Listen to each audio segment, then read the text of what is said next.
സിനിജി, ആ 4 രാജ്യങ്ങൾ ഒന്നിക്കുകയാണ്. അവരെ ഇനി തളർത്താൻ ഒരു ശക്തികൾക്കും കഴിയില്ല എന്നുള്ളതാണ്. ഏതാണ് ആ 4 രാജ്യങ്ങൾ? എന്താണ് ലോകത്ത് സംഭവിക്കാൻ പോകുന്നത്? തന്നെ നേരത്തെ മുതൽ അന്തരീക്ഷത്തിൽ മുഴങ്ങിക്കേട്ട പ്രവചനങ്ങളിലൊന്നാണ് അമേരിക്ക, റഷ്യ, ഇന്ത്യ, ചൈന. ഇതായിരിക്കും ലോകത്തിലെ ഇന്നും വൻ ശക്തികൾ. ഈ വൻ ശക്തികളെല്ലാം കൂടെ ഒന്നിച്ചു കഴിഞ്ഞാൽ ജിയോ പൊളിറ്റിക്സിൽ ആത്യന്തികമായി വലിയ മാറ്റമുണ്ടാകും. അതിൻ്റെ വ്യക്തമായ സൂചനകൾ ഇപ്പോൾ പുറത്തു വരുന്നു. നമുക്കറിയാം, പാകിസ്ഥാൻ എന്ന് പറയുന്ന രാജ്യം സാമ്പത്തികപരമായി, സൈനികപരമായി തകർന്ന് തരിപ്പണമായി. ബംഗ്ലാദേശ് അതിൻ്റെ പടിവാതിക്കൽ എത്തി നിൽക്കുന്നു. കാരണം ബംഗ്ലാദേശ് ഇനി മുന്നോട്ട് പോകണമെങ്കിൽ അവിടുത്തെ ഒരു സൈനിക അട്ടിമറി പോലും ഉണ്ടാകുമോ എന്ന് ഭയപ്പെട്ടാണ് യൂനിസിൻ്റെ ഭരണകൂടം നിൽക്കുന്നത്.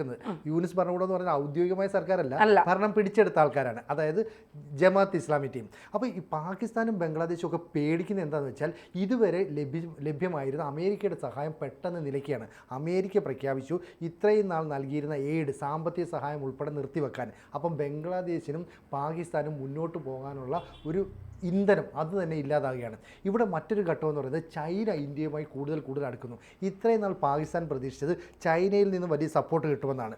അപ്പോൾ റഷ്യയും പാകിസ്ഥാനും ഒക്കെ സഹായം കിട്ടുമെന്നൊക്കെ കരുതിയെങ്കിലും റഷ്യയും അവരെ കൈയൊഴിയും. അപ്പോൾ പുതിയൊരു കൂട്ടുകെട്ട് രൂപപ്പെടുകയാണ്. അന്ന് പറഞ്ഞാൽ ലോകത്തിൽ ഇപ്പം 2 ചേരികളാണ്, തീവ്ര വലതുപക്ഷവും അതിന് എതിർ വിഭാഗവും. അപ്പോൾ തീവ്ര വലതുപക്ഷം എന്ന് പറഞ്ഞാൽ നാഷണലിസ്റ്റ് എന്ന് പറയത്തില്ലേ, ദേശീയതയ്ക്ക് കൂടുതൽ മുൻതൂക്കം നൽകുന്നത്. ഡൊണാൾഡ് ട്രംപിനെ ഇപ്പോൾ കടുത്ത ദേശീയവാദി എന്നാണ് പറയുന്നത്.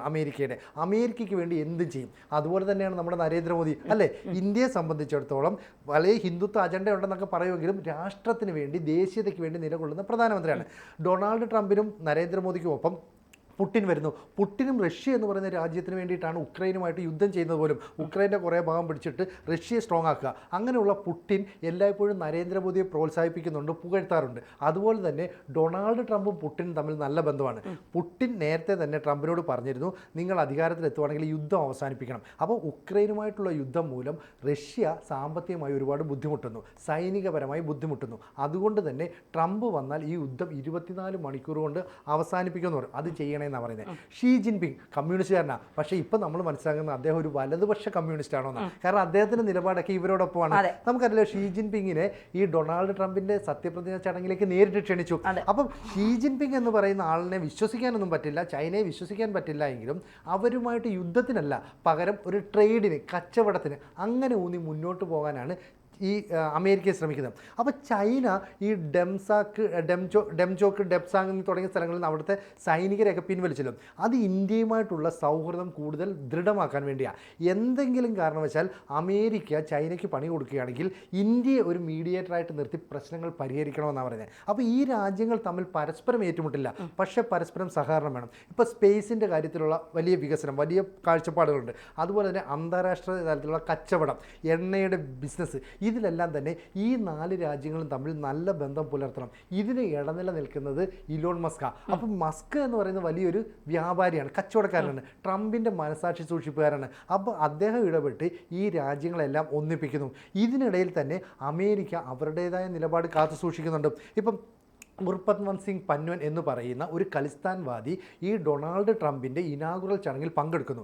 എന്നിട്ട് അവിടെ വെച്ച് ഖലിസ്ഥാൻ സിന്ദാബാദ് എന്ന മുദ്രാവാക്യം മുഴക്കുന്നു. ട്രംപിനും അമേരിക്കയ്ക്കും അത് വലിയ നാണക്കേടായി. കാരണം ഇന്ത്യ ടെററിസ്റ്റ് എന്ന് പ്രഖ്യാപിച്ച ഒരാൾ എങ്ങനെയാണ് തൻ്റെ ഈ ചടങ്ങിൽ പങ്കെടുത്തത്?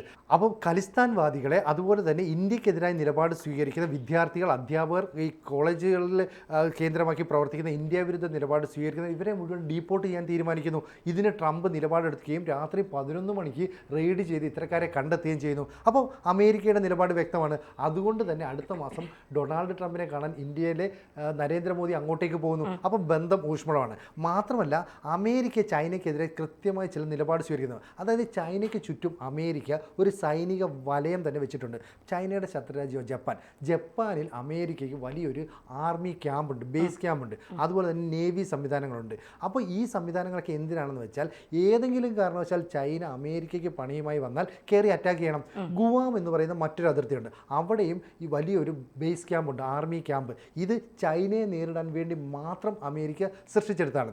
അതുപോലെ തന്നെ തൊട്ടടുത്ത തൈവാനിലും ഫിലിപ്പൈൻസിലും ഒക്കെ 2 സൈനിക ക്യാമ്പുകൾ. അപ്പോൾ ഏതെങ്കിലും തരത്തിൽ ചൈന ആക്രമണവുമായി വന്നാൽ അവരെയെല്ലാം നേരിടാൻ അമേരിക്ക സുസജ്ജമാണ്. ഇത് ചൈന മുൻകൂട്ടി കാണുന്നുണ്ട്. ഏഷ്യ പസഫിക് മേഖലയുണ്ട്. ആ ഏഷ്യ പസഫിക് മേഖലയിൽ ഡീഗോ ഗാർഷി എന്ന് പറയുന്ന ദ്വീപ് അമേരിക്കയുടെ കയ്യിൽ അവർ പാട്ടത്തിനെടുത്താം. അവിടെ മുങ്ങിക്കപ്പലുകൾ ഉൾപ്പെടെ പിന്നെ ഫൈറ്റർ ജെറ്റ് ഉൾപ്പെടെ എല്ലാ സംവിധാനങ്ങളും അമേരിക്ക തയ്യാറാക്കി വെച്ചിരിക്കുന്നു. അപ്പോൾ ഏതെങ്കിലും കാരണവശാൽ ചൈന അമേരിക്കയെ ചൊറിയാൻ ചെന്നാൽ അടിക്കാനുള്ള സംവിധാനമുണ്ട്. അപ്പോഴാണ് ചൈന മനസ്സിലാക്കിയത് ഇന്ത്യയുമായിട്ട് ട്രംപിന് നല്ല സൗഹൃദമാണ്. അപ്പം നമ്മൾ ഷീ ജിൻപിങ് ഈ മോദിയുമായിട്ടുള്ള സൗഹൃദം വെച്ചാൽ ഈ ആക്രമണമോ ഈ അറ്റാക്കോ ഒന്നും ഉണ്ടാകില്ല. അപ്പോൾ ഈ ഒരു ബന്ധം ഉണ്ടാകുന്നു. അപ്പോൾ ഷീ ജിൻപിങ്ങിനെ ഡൊണാൾഡ് ട്രംപ് തൻ്റെ ചടങ്ങിലേക്ക് ക്ഷണിക്കുകയും ചെയ്തു. അപ്പോൾ അവർ തമ്മിലുള്ള ബന്ധം ഊട്ടിയുറപ്പിച്ചല്ലോ. ഇനി പുടിൻ ക്രൊയേഷ്യയും ഉക്രൈനും തമ്മിലുള്ള യുദ്ധം, ഈ യുദ്ധം അവസാനിപ്പിക്കാൻ ആദ്യം ശ്രമം നടത്തിയ ലോക നേതാവ് എന്ന് പറയുന്നത് നരേന്ദ്രമോദിയാണ്. നരേന്ദ്രമോദി റഷ്യയിൽ ചെല്ലുന്നു, പുടിനുമായി കൂടിക്കാഴ്ച നടന്നു. അത് കഴിഞ്ഞ് സെലൻസ്കിയെ കാണുന്നു, കൂടിക്കാഴ്ച നടന്നു. ഇപ്പോൾ പുടിൻ പറയുന്നത് ഈ യുദ്ധം അവസാനിപ്പിക്കാൻ ട്രംപും മോദിയും ഒക്കെ മുൻകൈ എടുക്കണമെന്നാണ്. ഇപ്പം അതിനുശേഷം ട്രംപ് പറഞ്ഞത് സെലൻസ്കി എന്ന് പറയുന്ന ഉക്രൈൻ പ്രസിഡന്റ് ചെയ്തത് തെറ്റാണ്. ലോകത്ത് വൻ രാജ്യങ്ങളും ചെറുകിട രാജ്യങ്ങളും ഉണ്ടാവും. അപ്പോൾ വൻ ശക്തികൾ യുദ്ധവുമായിട്ടോ തർക്കവുമായിട്ടോ പോവുകയാണെങ്കിൽ ചെറു ശക്തിയുള്ള രാജ്യങ്ങൾ അവരുമായിട്ട് കോംപ്രമൈസിന് പോകണം, അതായത് ഒത്തുതീർപ്പിന് പോകണം, യുദ്ധത്തിന് പോകാൻ പാടില്ല. അപ്പോൾ സെലൻസ്കി ചെയ്തത് സ്വാർത്ഥ താല്പര്യം കൊണ്ട് നടത്തിയ യുദ്ധമാണ്. ഇപ്പോൾ സെലൻസ്കിയെ കുറ്റം പറഞ്ഞു എന്ന് പറഞ്ഞാൽ ഉക്രൈൻ ഇനി അമേരിക്ക ആയുധം കൊടുക്കില്ല, പണവും കൊടുക്കില്ല. പണി മനസ്സിലായില്ല, വളരെ കൃത്യമായിട്ടാണ്. അപ്പോൾ ചൈന ഇവിടെ വരുന്നു, ഇപ്പുറത്ത് ഇന്ത്യ വരുന്നു, റഷ്യ വരുന്നു, അമേരിക്ക വരുന്നു. ഒരു ലോകക്രമത്തിൽ വലിയ മാറ്റം. അപ്പോൾ അമേരിക്ക നേരത്തെ ജോ ബൈഡൻ പറഞ്ഞുകൊണ്ടാണ് റഷ്യക്കെതിരെ ഉപരോധം ഏർപ്പെടുത്തി, അവിടുത്തെ എണ്ണ വിൽക്കാൻ പാടില്ല എന്നൊക്കെ പറഞ്ഞ് ഇന്ത്യ അവിടെ ചെന്ന് എണ്ണ മേടിച്ചിട്ട് അമേരിക്കയ്ക്ക് തന്നെ മറിച്ചു വിറ്റു. അപ്പോൾ ഇത്തരം നിലപാടൊക്കെ ഇന്ത്യയുടെ എക്കണോമിക് ഗ്രോത്തിന് സഹായകമാണെന്ന് പുടിനും അതുപോലെ തന്നെ ഡൊണാൾഡ് ട്രംപും തിരിച്ചറിയുന്നുണ്ട്. അതായത് സാമ്പത്തിക മേഖലയിൽ എല്ലാ മേഖലയിലുമുള്ള ഇന്ത്യയുടെ വളർച്ച അത് തന്നെയാണ് ഇന്ത്യയെ കൂടെ കൂട്ടാൻ ഈ ചൈനയും റഷ്യയും അമേരിക്കയും ഒക്കെ തീരുമാനിച്ചതിന് പിന്നിലുള്ള കാരണം നേരത്തെ ഈ ചൈനയ്ക്ക് ഇന്ത്യയോട് വലിയ പ്രത്യക്ഷത്തിൽ അല്ലെങ്കിൽ പരോക്ഷമായ ഒരു ശത്രുത ചൈന എപ്പോഴും ഇന്ത്യയോട് കാണിച്ചിരുന്നു എന്നുള്ളതാണ്. ആ ചൈനയാണ് ഇപ്പോൾ ഇന്ത്യക്കൊപ്പം നിൽക്കാം, നാളെ അമേരിക്ക ഒരു പണി തന്നാൽ ഇന്ത്യയെ കൊണ്ട് ആ പണി അമേരിക്കയിൽ നിന്ന് മാറ്റിക്കാമെന്നുള്ള ഒരു തയ്യാറെടുപ്പോടുകൂടി ഇന്ത്യയെ ചേർത്ത് പിടിക്കുന്ന ചൈന. സത്യത്തിൽ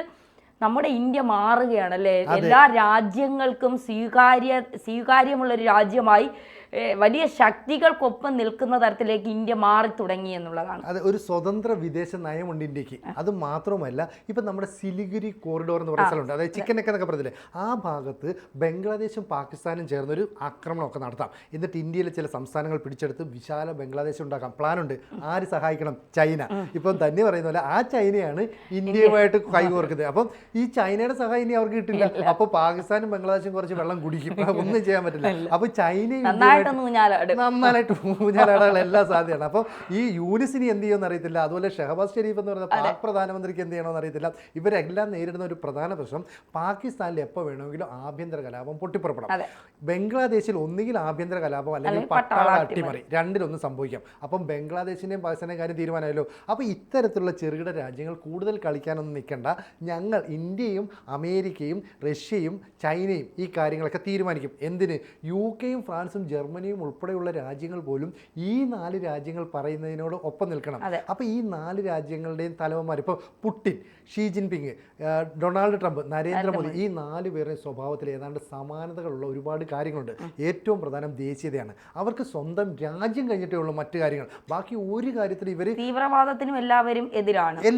ഒരു കാരണവശാലും ഇവരോട് സഹകരിക്കാൻ നിൽക്കുന്നില്ല. അപ്പോൾ ഇപ്പോൾ ഡൊണാൾഡ് ട്രംപ് UN വഴി WHO-ക്ക് നൽകുന്ന എയ്ഡുണ്ട്, വലിയ ഫണ്ട്.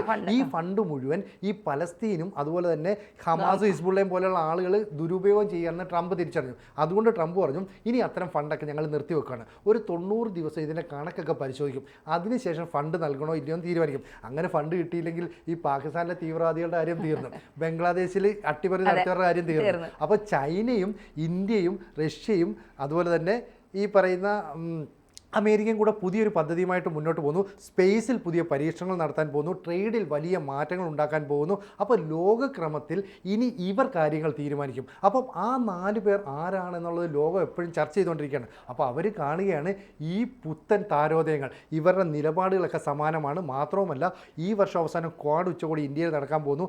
അതിൽ പങ്കെടുക്കാൻ അമേരിക്കൻ പ്രസിഡന്റാണ് ഇന്ത്യയിലേക്ക് വരാൻ പോകുന്നത്. അതിന് തൊട്ട് മുമ്പാണ് ഫെബ്രുവരി മാസത്തിൽ ട്രംപ് അങ്ങോട്ടേക്ക് പോകുന്നത്, മോദി അങ്ങോട്ടേക്ക് പോകുന്നത്. ഇതിനിടയിൽ നെതന്യാഹുവിന്റെ ഒരു കൂടിക്കാഴ്ച ഉണ്ട്. അപ്പൊ ഇവർക്കെല്ലാം പിന്തുണയായിട്ട് നെതന്യാഹു ഇല്ലാതെ ഒരു ചർച്ച ഒഴിവിക്കാൻ കഴിയില്ല. അമേരിക്കയ്ക്ക് നെതന്യാഹു ഇല്ലാതെ പറ്റില്ല, അങ്ങനെയാണ്. അപ്പൊ ഇതെല്ലാം കൂടെ കൂടിക്കഴിഞ്ഞാൽ ലോകത്തിന്റെ അവസ്ഥ എന്താണെന്ന് ആലോചിച്ച് നോക്കി, അല്ലെ? ഗംഭീരമായില്ലേ?